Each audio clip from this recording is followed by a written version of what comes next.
We're going to now take a look at number 178. We're going to graph and shade the following equation, which is 6x minus 3y is greater than or equal to 18.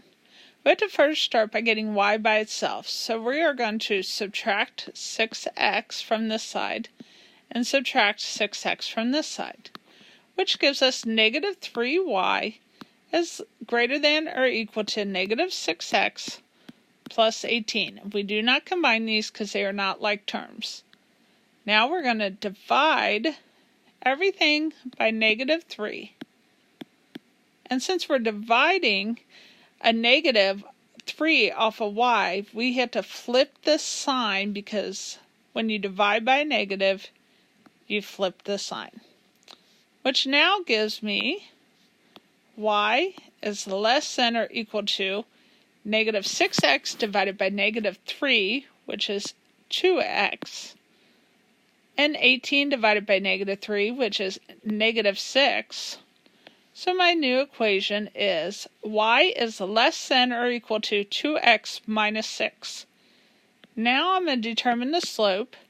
And the slope is always the number in front of the x, which is 2, and I'm going to place it over 1 for our rise over run. Our y-intercept is the negative 6. So now I'm going to come up to my graph and find the y-intercept, which is negative 6, and mark it.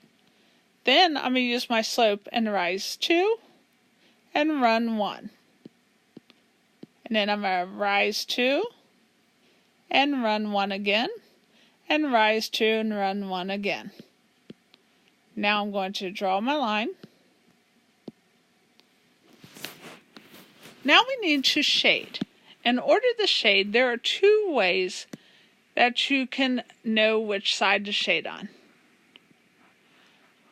One way is by looking at the equation. And it says y is less than or equal to. Now we're going to go to our y-intercept, which is negative 6. Which direction is less than negative 6? It would be going down. So that means we'd want to shade on this side. That is one method of determining how to shade. The second method is by picking a point on a graph, which I'm going to pick 0, 0, and plug it into the equation. So I have 0 is less than or equal to 2 times 0 minus 6, which gives me 0 is less than or equal to negative 6. So ask yourself, is 0 less than or equal to negative 6? It is not. This means it is false. So if the point is false, we do not shade on this side of the line. We have to shade on the opposite side, which is what we did.